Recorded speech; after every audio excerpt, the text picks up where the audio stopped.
দর্শক শুনছিলেন mercantile bank সংবাদ শিরোনাম, এবারে বিস্তারিত। সরকারি চাকরিতে কোটা সংস্কারের দাবিতে আজ থেকে সারা দেশে সকাল সন্ধ্যা সর্বাত্মক ব্লকেট কর্মসূচি পালন করছে বৈষম্য বিরোধী ছাত্র আন্দোলন। সকাল 10টা থেকে এই কর্মসূচি পালন করার কথা রয়েছে। সোমবার ঢাকা বিশ্ববিদ্যালয়ের কেন্দ্রীয় গ্রন্থাগারের সামনে আয়োজিত এক সংবাদ সম্মেলনে শিক্ষার্থীরা এই ঘোষণা দেন। এতে বলা হয়, 2018 সালে সরকারের জারি করা পরিপত্র পুনর্বহাল না হওয়া পর্যন্ত সড়ক, নৌ ও রেলপথ বাংলা ব্লকেটের আওতায় থাকবে। গেল কয়েকদিন কোটা বিরোধী আন্দোলনের ফলে রাজধানীর সড়কে তীব্র যানজটের সৃষ্টি হয়, ফলে ভোগান্তিতে পড়েন সাধারণ মানুষ।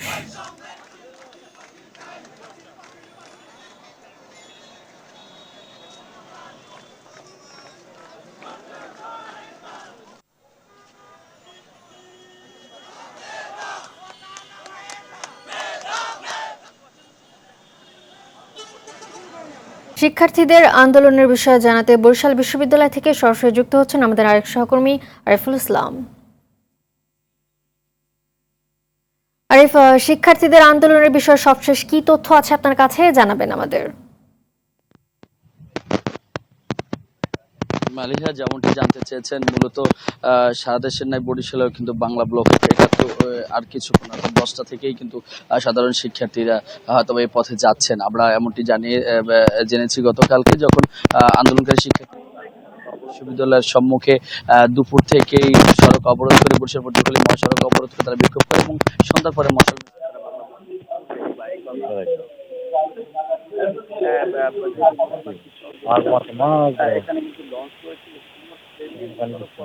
এখানে কিন্তু লঞ্চ রয়েছে, যেহেতু শুধুমাত্র ট্রেন নেই এবং সড়ক পথ রয়েছে, আকাশপথে রয়েছে। আকাশপথে বিমান চলাচল করলেও সেখানে তেমন কোনো হয়তো প্রভাব পড়বে না, যেহেতু সেটি এখন সপ্তাহে 2 থেকে 3 বার চলে। সুতরাং এই সড়ক পথটি কিন্তু তারা বেছে নিয়েছে এবং এই সড়ক পথটি এমন একটি স্থানে, একদম বরিশাল পটুয়াখালী মহাসড়ক, অর্থাৎ 4 জেলার যে সড়কটি, সেটি একদম বরিশাল বিশ্ববিদ্যালয়ের সামনে থেকেই চলে যাচ্ছে। সুতরাং তারা এই সড়কের উপরে অবস্থান নেয় এবং এখান থেকে তারা আন্দোলন করে। আমরা গতকালকে যেমনটি জানিয়েছি যে তারা আজকে সকাল 10টা থেকে এই আন্দোলন শুরু করবে। এছাড়াও বরিশাল শহীদ আব্দুর রব সিনেবাদ ইঞ্জিনিয়ারিং ইনস্টিটিউট, তারা বেলা 1:30টার দিকে তারা পুনরায় সড়কে অবস্থান নেবেন, এমনটা গতকালকে আমরা জেনেছি। তো আজকের যে অবস্থা, সেটা হচ্ছে এখন পর্যন্ত শিক্ষার্থীদের দেখা আমরা পাইনি, তবে আমরা কথা বলেছি তারা 10টার পর সড়কে অবস্থান নেবেন।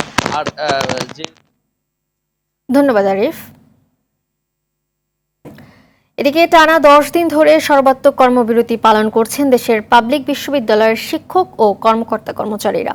ঢাকা বিশ্ববিদ্যালয় ক্যাম্পাসে প্রতিদিন দুপুরে শিক্ষকরা কলা ভবনে অবস্থান নিয়ে নিজেদের দাবির কথা তুলে ধরছেন। শিক্ষকদের আশা, দাবি নিয়ে শিগগির সরকারের সঙ্গে আনুষ্ঠানিক আলোচনা হবে। সর্বজনীন পেনশনের প্রত্যয় স্কিম নিয়ে প্রজ্ঞাপন বাতিল করা সহ 3 দফা দাবিতে 1 জুলাই থেকে শিক্ষক ও কর্মকর্তা-কর্মচারীরা আলাদা ব্যানারে সর্বাত্মক কর্মবিরতি পালন করছে। কর্মসূচির কারণে তালা ঝুলছে শ্রেণীকক্ষ ও অফিসে, ফলে বন্ধ রয়েছে সকল ধরনের ক্লাস ও পরীক্ষা।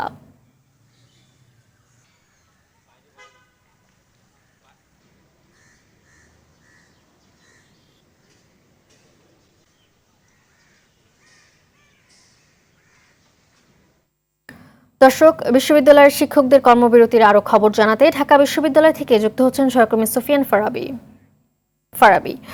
শিক্ষকদের সর্বাত্মক কর্মবিরতির ফলে শিক্ষা কার্যক্রমে কি ধরনের প্রভাব পড়ছে, আর এই বিষয়ে শিক্ষকরা কি বলছেন, জানাবেন আমাদের। মালিহা, আমরা এই মুহূর্তে রয়েছি রাজধানী ঢাকা বিশ্ববিদ্যালয়ের কলা ভবনের নিচটাতে, যেখানে প্রতিদিন দুপুর 12টা থেকে 1টা পর্যন্ত শিক্ষকরা আসলে এখানে অবস্থান কর্মসূচি পালন করে এবং এর পাশাপাশি কর্মকর্তা এবং কর্মচারীদের যে সংগঠন রয়েছে তারাও কিন্তু এর পাশটাতেই আসলে কর্মসূচি পালন করছেন। আমরা পুরো বিশ্ববিদ্যালয়ে আমরা ঘুরে দেখেছি, কিছুক্ষণ আগে আমরা সকাল থেকে আমরা দেখেছি যে কোনো ক্লাসরুমে আসলে ক্লাস চলছে না। আনুষ্ঠানিকভাবে ঘোষণা দিয়ে ক্লাস বন্ধ রেখেছে বিশ্ববিদ্যালয়ের প্রশাসন। এছাড়া প্রশাসনিক ভবনও আমরা ঘুরে দেখেছি, প্রশাসনিক ভবনে কোনো ধরনের সেবা শিক্ষার্থীরা পাচ্ছেন না, সকল ধরনের সেবা কার্যক্রম বন্ধ রয়েছে, যেহেতু কর্মকর্তা এবং কর্মচারীরাও কর্মবিরতিতে রয়েছেন। এই আজকের দিন সহ টানা 10 দিন হলো, যার এই 10 দিন ধরে বিশ্ববিদ্যালয়ে, বিশেষত পাবলিক বিশ্ববিদ্যালয়গুলোতে কোনো ধরনের শিক্ষা কার্যক্রম, কোনো ধরনের প্রশাসনিক কার্যক্রম কোনো কিছুই আসলে সেভাবে চলতে দেওয়া হচ্ছে না। শিক্ষকরাও কর্মবিরতিতে রয়েছেন, কর্মকর্তা কর্মচারীরাও কর্মবিরতিতে রয়েছেন। তাতে সারা দেশের বিশ্ববিদ্যালয়গুলোতে কিন্তু একটা অচল অবস্থা তৈরি হয়েছে। অন্যদিকে শিক্ষার্থীরাও কিন্তু, আমরা যেমনটি শুনছিলাম লাইভে, শিক্ষার্থীরাও কিন্তু আসলে এই মুহূর্তে কোটা সংস্কারের পক্ষে এবং কোটা সংস্কারের বিপক্ষে আসলে আন্দোলনে রয়েছেন। সব মিলিয়ে বলা যেতে পারে যে শিক্ষা প্রতিষ্ঠানগুলোতে এক ধরনের আন্দোলনের আবহ বিরাজ করছে, যার কারণে আসলে শিক্ষা কার্যক্রম সেভাবে চলছে না এবং এর বাইরে প্রত্যেকে এই মুহূর্তে নিজ দাবি আদায়ে মাঠের আন্দোলনের মাধ্যমে আসলে দাবি আদায় করতে চাচ্ছেন। মালিহা, এই ছিল ঢাকা বিশ্ববিদ্যালয় থেকে আমার কাছে থাকা সর্বশেষ তথ্য। ধন্যবাদ আপনাকে। প্রধানমন্ত্রী শেখ হাসিনার সঙ্গে আজ বৈঠকে বসবেন চীনের প্রেসিডেন্ট শি জিনপিং। বিকেলে বেইজিংয়ের গ্রেট হল অব দি পিপলে এই বৈঠক অনুষ্ঠিত হবে। বৈঠকের পর বাংলাদেশ ও চীনের একসঙ্গে কাজ করার বেশ কিছু ঘোষণা আসার কথা রয়েছে। গতকাল বাংলাদেশ চীন ব্যবসায় ও বিনিয়োগ বিষয়ক সম্মেলনে যোগ দেন প্রধানমন্ত্রী শেখ হাসিনা। সম্মেলনে বাংলাদেশের বর্তমান বিনিয়োগ পরিবেশ তুলে ধরেন প্রধানমন্ত্রী। চীনা ব্যবসায়ীদের বাংলাদেশের প্রধান খাতগুলোতে বিনিয়োগের পরামর্শ দেন তিনি। প্রধানমন্ত্রীর উপস্থিতিতে বাংলাদেশ ও চীনের বিভিন্ন প্রতিষ্ঠানের মধ্যে 16টি সমঝোতা সই হয়। 16টির মধ্যে 4টি সমঝোতা স্মারকের আওতায় $49 কোটি বিনিয়োগ পাবে বাংলাদেশ। রাতে প্রধানমন্ত্রীর আবাসস্থলে তার সঙ্গে দেখা করেন এআইআইবির প্রেসিডেন্ট জিন লিকুন। এরপর বেইজিংয়ের গ্রেট হল অব দি পিপলে দেশটির কনসালটেটিভ পার্টির প্রেসিডেন্ট মিস্টার ওয়াং এর মধ্যে দ্বিপাক্ষিক বৈঠক অনুষ্ঠিত হয়। আজ রাতে প্রধানমন্ত্রী শেখ হাসিনার দেশে ফেরার কথা রয়েছে। কমছে উত্তরাঞ্চলের বিভিন্ন নদ নদীর পানি, তবে এখনও পানিবন্দী কয়েক লাখ মানুষ। গাইবান্ধায় ব্রহ্মপুত্রের পানি বিপদসীমার 35 সেন্টিমিটার উপর দিয়ে প্রবাহিত হচ্ছে। পানি কমতে শুরু করলেও ব্রহ্মপুত্রের বন্যা নিয়ন্ত্রণ বাঁধের বাইরে ও চরের 165টি বাড়িঘরে পানি রয়েছে। সুন্দরগঞ্জ উপজেলার বন্যার পানিতে ডুবে এক শিশুর মৃত্যু হয়েছে। বন্যা পরিস্থিতি অপরিবর্তিত রয়েছে কুড়িগ্রামে। চরাঞ্চল ও নিম্নাঞ্চলের বাড়িঘর এখনও পানিতে ডুবে আছে। নৌকা আর ভেলা ছাড়া যোগাযোগ করতে পারছে না দুর্গতরা। সিরাজগঞ্জে যমুনা নদীর পানি কমা অব্যাহত রয়েছে, তবে দীর্ঘ সময় পানিবন্দী থাকা এলাকাগুলোতে দেখা দিচ্ছে পানিবাহিত নানা রোগ। টাঙ্গাইলে 114টি গ্রামের 50,000 মানুষ পানিবন্দী দিন কাটাচ্ছেন। এছাড়া পানি কমছে জামালপুর, সিলেট, সুনামগঞ্জে। সব তলায় গেছে, গরু বাছুর পানিত পড়ি আছে, খাই খাদ্য সব পানিত পড়ে গেছে। খুব অসুবিধার মধ্যে ভুগতেছে আমাদের লোকগুলো।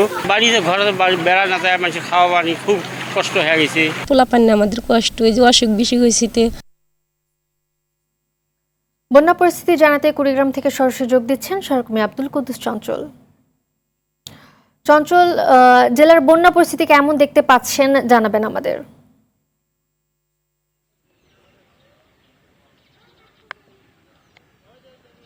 মালিহা, আপনাকে জানিয়ে রাখছি যে দুধকুমার নদীর পানি গতকাল সন্ধ্যা পর্যন্ত কিন্তু কমে বিপদসীমার নিচ দিয়ে প্রবাহিত হচ্ছিল।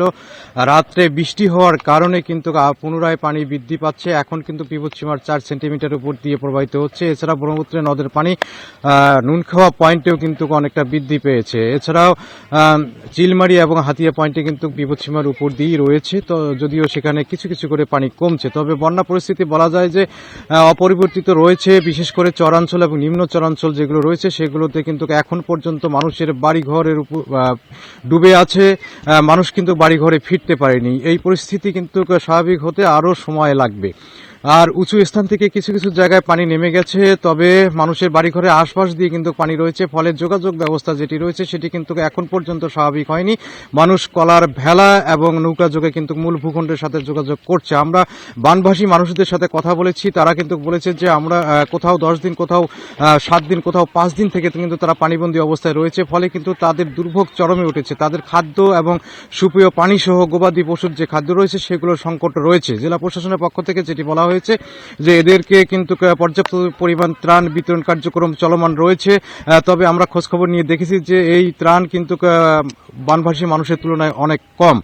তো কৃষি বিভাগ যেটি বলছে এ পর্যন্ত 7,350 হেক্টর পানি আবাদি জমি কিন্তু পানিতে নিমজ্জিত রয়েছে। ফলে কিন্তু ফসলের ব্যাপক ক্ষতি হওয়ার সম্ভাবনা রয়েছে। তো বৃষ্টি যদি আরও হয় তাহলে বন্যার পরিস্থিতি আরেকটু অবনতি হতে পারে বলে ধারণা করছে স্থানীয়রা। তো এই ছিল আমার কাছে কুড়িগ্রাম বন্যা নিয়ে সর্বশেষ খবরাখবর। ধন্যবাদ আপনাকে। এদিকে সিলেটে বন্যা পরিস্থিতির উন্নতি হলেও দুর্ভোগ দুর্দশা কাটছে না পানিবন্দী লোকজনদের। 3 দফা বন্যায় খাদ্য সংকটে পড়েছে বন্যার্তরা। এদিকে বিভিন্ন স্থানে বেড়িবাঁধ ভেঙে যাওয়ায় পানি নামছে না সীমান্তবর্তী জকিগঞ্জ সহ বন্যা কবলিত এলাকায়। গ্রামীণ সড়কগুলো পানিতে তলিয়ে থাকায় দুর্গম এলাকায় যাচ্ছে না ত্রাণ সহায়তা। সিলেট থেকে রাজাক রুনুর পাঠানো তথ্যছবিতে সৈয়দা সামিয়া তামান্নার রিপোর্ট। বিগত বছরের ভয়াবহ বন্যার ক্ষতি কাটিয়ে ওঠার আগেই চলতি বছর মাত্র 1 মাসের ব্যবধানে 3 দফা বন্যায় বিপর্যস্ত সিলেটবাসী। এতে ব্যাপক ক্ষতিগ্রস্ত হয়েছে বসতঘর, হাটবাজার, সড়ক সহ নানা স্থাপনা। পাশাপাশি দেখা দিয়েছে খাদ্য সংকট। দফায় দফায় বন্যায় পানিবন্দী হয়ে পড়ে 8 লাখের বেশি মানুষ। জেলার বিভিন্ন আশ্রয় কেন্দ্রে ঠাঁই নেয় লক্ষাধিক মানুষ। গবাদি পশু থাকায় আবার অনেকেই আটকা পড়েন বাড়িতে। অসুস্থতার মাঝে আমরা বারবার মানুষের ঘরে যাই, অনেক অসুস্থতা করলাম। এই বন্যা কিলতাকে আমরা কিলা বাঁচি, আপনারা সাহায্য করুন। এখন বন্যা ওটাও ঠিক হয়েছে না, আবার বন্যা হচ্ছে, আমরা কষ্টের মানে সীমা নাই। এদিকে নদীর পানি ধীরগতিতে কমায় এখনও বিভিন্ন এলাকার রাস্তাঘাটে কোথাও হাঁটু পানি, কোথাও কোমর পানি। রাস্তার পাশে বন্যা কবলিতরা ত্রাণ সহায়তা পেলেও বঞ্চিত হচ্ছেন যোগাযোগ বিচ্ছিন্ন এলাকার মানুষ। আমরা এমপি, মন্ত্রী, মিনিস্টাররা বাংলাদেশ সরকার যদি সুখে থাকে আমরা পানি বন্দি করিয়া, এতে আমরা মনে করি যে মঙ্গল। আজকে 3-4 দিন পানি, কিন্তু তারা বাড়ি করে এখনো পর্যন্ত এলাকাত কোনো ত্রাণ গেছে না। মানুষের অবস্থা এমন অবস্থা হয়েছে, ঘর বাড়ি ডুবাইয়া কিচ্ছু নাই। সরকার থেকে কিচ্ছু আইলে এলাকার মানুষ পার করি তাও জানি না। বন্যায় সিলেট, জকিগঞ্জ সহ বিভিন্ন জায়গায় ক্ষতিগ্রস্ত বেড়িবাঁধগুলো পরিদর্শন করার কথা জানায় পানি উন্নয়ন বোর্ড। কাজ চলাকালীন অবস্থায় তখন আবার সেকেন্ড টাইম বন্যাটা, আমরা অনেকগুলো জায়গাতে কাজ করছি। এই কাজগুলো যেহেতু আমরা মাটিতে স্ট্রেংথ বাড়াইতে পারি না, পরে আবার এটা করি। এখন যেটা আছে যে পানির লেভেলটা একটু কমলে পরে আমরা তা শুরু করে দেবো। সবার সহযোগিতায় আবারও জীবন যুদ্ধে ঘুরে দাঁড়ানোর প্রত্যাশা। সবকিছু হারিয়ে মানবেতর জীবনযাপন করা এসব মানুষ। সৈয়দা সামিয়া তামান্না, RTV। নোয়াখালী পল্লী বিদ্যুৎ সমিতি যে হিসেব দিচ্ছে তাতে সেনবাগে লোডশেডিং হওয়ার কথা দিনে সর্বোচ্চ 10 ঘন্টা, অথচ বাস্তবতা একেবারেই ভিন্ন। 17 থেকে 18 ঘন্টায় বিদ্যুৎ না পেয়ে দুর্বিষহ জীবন কাটাচ্ছে উপজেলার 4 লাখেরও বেশি মানুষ। নোয়াখালী প্রতিনিধি গিয়াসউদ্দিন রনি ও সেনবাগ প্রতিনিধি জাহাঙ্গীর পাটোয়ারির পাঠানো তথ্যচিত্রে বিস্তারিত জানাচ্ছেন খান আলামী। 9টি উপজেলা নিয়ে গঠিত নোয়াখালী জেলা। নোয়াখালী পল্লী বিদ্যুৎ সমিতি জেলার 7,74,804 জন গ্রাহককে 21টি সাবস্টেশনের মাধ্যমে বিদ্যুৎ সেবা দিয়ে থাকে। পিক টাইমে গড়ে 180 ও অফ পিক টাইমে 140 মেগাওয়াট চাহিদার বিপরীতে গ্রাহকরা পাচ্ছেন যথাক্রমে 125 ও 90 মেগাওয়াট। জেলার দ্বিতীয় সর্বোচ্চ গ্রাহক সংখ্যা সেনবাগ উপজেলায় 99,000। এলাকায় 3টি সাবস্টেশন পিক টাইমে 24 মেগাওয়াট চাহিদার বিপরীতে গ্রাহকদের 11 মেগাওয়াট সরবরাহ করছে বলে জানায় পল্লী বিদ্যুৎ। ন্যাশনাল গ্রিড থেকে, NLDC থেকে আমরা যে পরিমাণ লোড পাচ্ছি আমরা সেই পরিমাণে বিতরণ করার চেষ্টা করতেছি। সময় লোডশেডটা পরিবর্তন হয়। আমার পিক টাইমে আমার 150 মেগাওয়াট চাহিদার বিপরীতে আমি হয়তো 100, 110, 15 মেগাওয়াট পাচ্ছি। তাহলে আমাকে আলটিমেটলি 30, 40, ইভেন কি 50% পর্যন্ত লোডশেড থাকতে হয়। এই কারণে আসলে আমরা ফিডারগুলো এক্সচেঞ্জ ভিত্তিতে চালাচ্ছি এবং যার কারণে মনে হচ্ছে যে লোডশেডটা বেশি। উপজেলার 3টি সাবস্টেশনের মধ্যে একটি নবীপুর ইউনিয়ন অবস্থিত। এর চাহিদা 7 মেগাওয়াট, অথচ পায় কেবল 2.5 থেকে 3 মেগাওয়াট, অর্থাৎ অর্ধেকেরও কম। পিক আওয়ারে চাহিদা হয়েছে 7 মেগাওয়াট, আমরা সেখানে বিদ্যুৎ পাইতেছি পিক আওয়ারে 2.5 থেকে 3 মেগাওয়াট। লোডশেডিং, ভয়াবহ লোডশেডের কারণে গ্রাহকগণ অফিসে হামলা করে। হিসেবটা সহজ। পল্লী বিদ্যুতের তথ্য সত্য হলে লোডশেডিং 10 ঘন্টার বেশি হওয়ার কথা নয়, কিন্তু বাস্তবতা একেবারেই ভিন্ন। এখানে লোডশেডিংই হয় 17 থেকে 18 ঘন্টা। নোয়াখালীর ভিতরে আমরাই খুব সংকটে আছি বিদ্যুৎ নিয়ে। এখানে 24 ঘন্টার ভিতরে সর্বোচ্চ 2 থেকে 2.5 ঘন্টায় আমরা বিদ্যুৎ পাই। আমাদের সেনবাগে 16 থেকে 17 ঘন্টা লোডশেডিং হয়। এই জন্য আমাদের কাজ কাম করতে খুবই অসুবিধা হয়। সকলের একই কথা যে সেনবাগটাই মনে হয় আলাদাভাবে বিদ্যুতের এই ঘাটতি। দীর্ঘ সময় ধরে চলা লোডশেডিংয়ে বিপর্যস্ত জনজীবন। আমি ঢাকা গেছি, চিটাং গেছি, মাইজদি গেছি, সব জায়গায় বিদ্যুৎ থাকে, শুধু একমাত্র সেনবাগে বিদ্যুৎটা থাকে না। এটার কারণ কি? কতক্ষণ পর দিই, আবার 10 মিনিট পর আবার নিয়ে যায়, আবার দে, আবার 10 মিনিট পর নিয়ে যায়। মানুষ অতিষ্ঠ হয়ে গেছে। বাচ্চা কাচ্চার লেখাপড়া তো দূরের কথা, খানাও চালাতে পারতেছে না। বিদ্যুৎ গোটা দিন নাই বলতে সারে। দ্রুত সমস্যা সমাধানে পল্লী বিদ্যুৎ সমিতিকে কার্যকর পদক্ষেপ নেওয়ার আহ্বান গ্রাহকদের। খান আলামিন, RTV। কোপা আমেরিকা প্রসঙ্গ। মেসি আলভারেজের গোলে কোপা আমেরিকার ফাইনালের টিকিট কাটল আর্জেন্টিনা। যুক্তরাষ্ট্রের মেটলাইফ স্টেডিয়ামে প্রথম সেমিফাইনালে নবাগত কানাডার বিপক্ষে 2-0 গোলে জয় তুলে নিয়েছে স্ক্যালনের বাহিনী। আসরের প্রথম গোলের দেখা পান লিওনেল মেসি। নাজমুস সাকিবের রিপোর্ট। ফেভারিট হিসেবে কোপা আমেরিকার প্রথম সেমিফাইনালে কানাডার মুখোমুখি হয় আর্জেন্টিনা। মেটলাইফ স্টেডিয়ামে ম্যাচ জুড়ে একের পর এক আক্রমণে তারই প্রমাণ দিয়েছে আলবিসেলেস্তেরা। ম্যাচের 22 মিনিটে আর্জেন্টাইন সমর্থকদের উল্লাসে ভাসান জুলিয়ান আলভারেজ। ডান পায়ের দৃষ্টিনন্দন শটে খুঁজে নেন কানাডার জাল।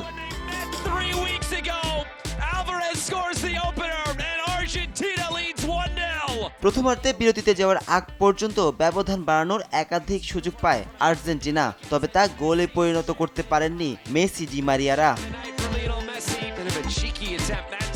দ্বিতীয়ার্ধে গোলের সুযোগটা মিস করেননি আর্জেন্টাইন বিশ্বকাপ জয়ী অধিনায়ক লিওনেল মেসি। 51 মিনিটে এবারের আসরে নিজের প্রথম গোলটি করে আর্জেন্টিনাকে 2-1 গোলে এগিয়ে নেন ফুটবলের এই জাদুকর।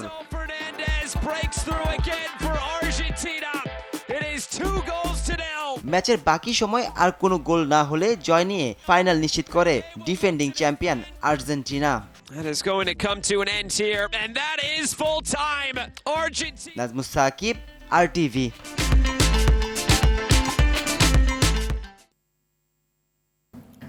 দূষিত পানি আর পারে বর্জ্যের ভাগাড়। দেশের দক্ষিণ পশ্চিমাঞ্চলের মিঠা পানির গড়াই নদীর এখন এমনই অবস্থা। কুষ্টিয়া শহরের কলকারখানা ও লোকালয়ের বর্জ্যে নদীর জীববৈচিত্র্য পড়েছে হুমকিতে। নানা রোগে আক্রান্ত হচ্ছে নদী পাড়ের বাসিন্দারা। পরিবেশবিদরা বলছেন, সুষ্ঠু বর্জ্য ব্যবস্থাপনা গড়ে তোলা না হলে অস্তিত্ব সংকটে পড়বে গড়াই নদী। কুষ্টিয়া থেকে শেখ হাসান বেলালের প্রতিবেদন, জানাচ্ছেন সৈয়দ মাহমুদ। যতকাল রবে পদ্মা যমুনা গৌরী মেঘনা বহমান, ততকাল রবে কীর্তি তোমার শেখ মুজিবুর রহমান। অন্নদাশঙ্কর রায়ের বিখ্যাত কবিতার গৌরী নদীর আরেক নাম গড়াই। পদ্মার প্রধান এ শাখা নদী কুষ্টিয়া থেকে বিভিন্ন জেলা ঘুরে মধুমতি নামে মিশেছে সুন্দরবনে। মিঠা পানির এ নদী আশীর্বাদ হয়ে আছে সুন্দরবনের বনভূমি ও প্রাণীকুল রক্ষায়। এছাড়া কুষ্টিয়া ও আশপাশের জেলার প্রকৃতি, জীবনযাত্রা ও সংস্কৃতিতে রয়েছে গড়াইয়ের গৌরবোজ্জ্বল ভূমিকা। অথচ কুষ্টিয়া শহরের অপরিশোধিত বর্জ্যে গড়াইয়ের এখন প্রাণ যায় যায় অবস্থা। নগরীর 5টি ড্রেন দিয়ে কলকারখানা, হাসপাতাল ও বাসা বাড়ির সব বর্জ্যই যাচ্ছে নদীতে। পায়খানা, পেশাব, আপনার বিভিন্ন ধরনের বাড়ির এই যে ময়লা, এটা আবর্জনা সব আছে ড্রেনে ফেলছে। কোনো স্রোত নাই, কিছু নেই, এদিকেও বন্ধ ওদিকেও বন্ধ। গোসল করলে ওই যে গাওটাগুলো চুলকায়। মাছের অবস্থাও তো বেশি খুব ভালো না। বাচ্চারা গোসল করলে আরো বাচ্চাদের বেশি সমস্যা হয়। নদীর পানিতে দূষণ বাড়তে থাকলে পানিবাহিত রোগীর সংখ্যাও বাড়বে, পরিস্থিতি হবে আরও ভয়াবহ, এমনটাই বলছেন এই চিকিৎসক। আমাদের এই শহরে ডায়রিয়া রোগীর পরিমাণ প্রচুর পেটের পীড়ার কারণে, এবং এটাই গ্রীষ্ম এবং বর্ষার শুরুতে এই পরিমাণটা খুব বেশি হয়। আমাদের এটা আমরা বারবার বলেছি যে এটা পানির কোয়ালিটি খারাপের জন্যই হয়ে থাকে। আরেকটা দ্বিতীয় কমন স্বাস্থ্য সমস্যা, সেটা হচ্ছে যে স্কিন প্রবলেম। আমরা আমাদের স্কিন বহির্ভাগে প্রচুর স্কিনের ডার্মাটাইটিস, কেমিক্যাল ডার্মাটাইটিস, ফাঙ্গাল ইনফেকশনের প্রচুর পেশেন্ট পেয়ে থাকে যারা নদীতে গোসল করে বা নদীর পানি সরাসরি ব্যবহার করছে। এগুলি মানুষের জন্য খুবই তীব্র, খুবই ভয়ঙ্কর রকমের স্বাস্থ্য হ্যাজার্ড সৃষ্টি করতে পারে যদি এটা ওপেন স্পেসে বা নদীতে ফেলা হয়ে থাকে। পরিবেশবিদরা বলছেন, উন্নত বর্জ্য ব্যবস্থাপনার অভাবে সব অত্যাচার যেন নদীকেই সহ্য করতে হচ্ছে। নেতিবাচক প্রভাব পড়ছে জনপদেও।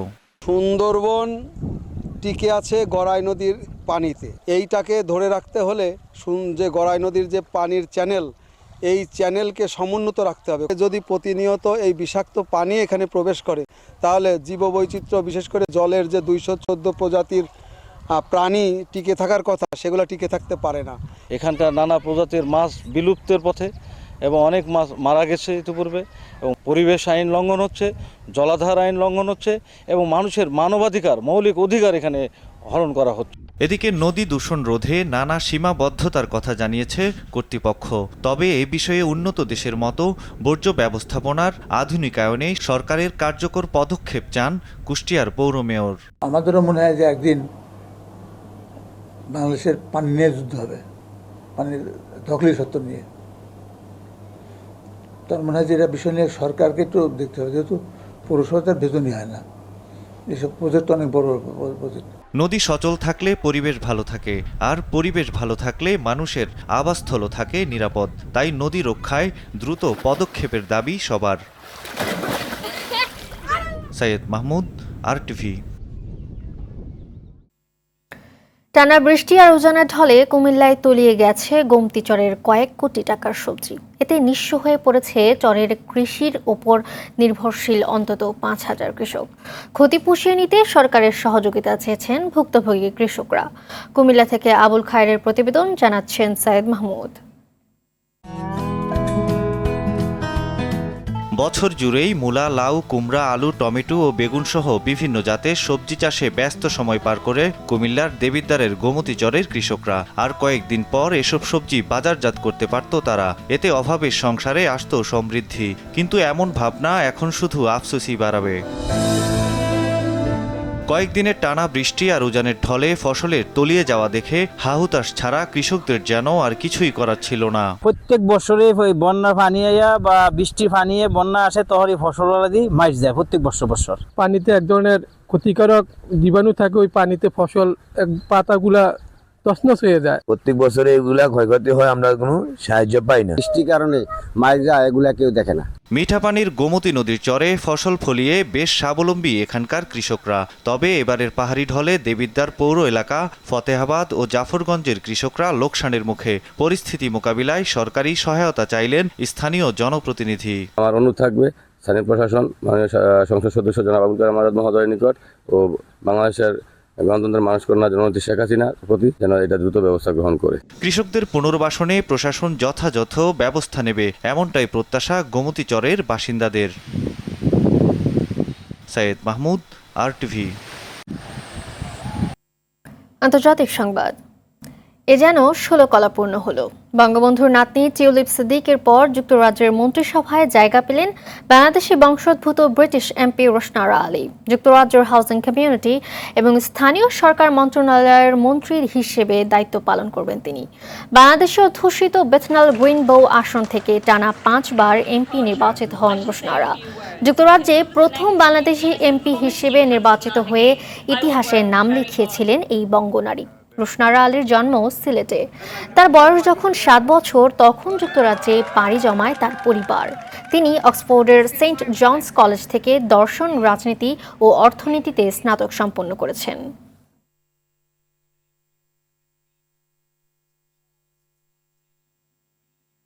ফিলিস্তিনের গাজা উপত্যকায় দিনের পর দিন বর্বরোচিত ইসরায়েলি হামলায় বড় হচ্ছে মৃত্যুর মিছিল। দক্ষিণ গাজায় একটি স্কুলের বাইরে স্থাপিত বাস্তুচ্যুত ফিলিস্তিনিদের ক্যাম্পে এক হামলায় অন্তত 29 জন ফিলিস্তিনি আহত হয়েছেন আরও অনেকে। ইসরায়েলি সামরিক বাহিনী আবাসন আল কাবিরা এবং পূর্বাঞ্চলীয় খান ইউনিসের অন্যান্য এলাকা থেকে বেসামরিক লোকদের সরে যাওয়ার ঘোষণা দেওয়ার এক সপ্তাহ পরে এই হামলা ও হতাহতের ঘটনাটি ঘটল। এদিকে ইসরায়েলি এই হামলার পর আবাসন আল কাবিরা থেকে আহতদের নাসের হাসপাতালে নিয়ে যাওয়া হয়। এই হাসপাতালের এক সূত্র বলেছে, মৃতের সংখ্যা আরও বাড়বে বলে তারা আশঙ্কা করছে।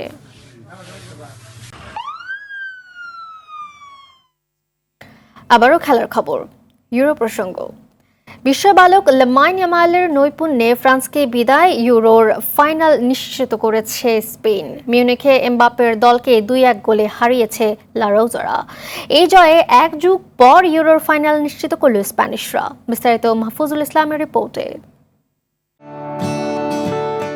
ম্যাচ শেষে ক্যামেরার ফোকাসে ইএমএল। আর 3 দিন পর 17 বছরে পা রাখতে যাওয়া স্প্যানিশ এই বিস্ময় বালকের পায়ের জাদুতেই কোপকাত ফরাসিরা।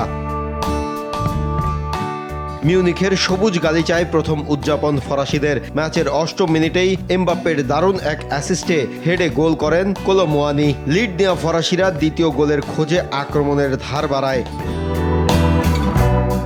উল্টো ম্যাচের 21 মিনিটে লামিনে ইয়ামালের বা পায়ের জাদুতে সমতায় ফেরে স্পেন। বক্সের বাইরে বল পেয়ে প্রতিপক্ষের ডিফেন্সকে বোকা বানিয়ে বা পায়ে দারুণ এক বাঁকানো শটে দলকে সমতায় ফেরান 17 বছরে পা রাখতে যাওয়া এই ফরওয়ার্ড। 25 মিনিটে ফরাসিদের হতাশায় ডোবান দানি ওলমো। প্রতিপক্ষের বক্সে বল পেয়ে দুজনকে কাটিয়ে বল আয়ত্তে নিয়ে গোলবারে শট করেন, তা প্রতিপক্ষের ডিফেন্ডারের পায়ে রিফ্লেক্ট হয়ে জালে জড়ায়।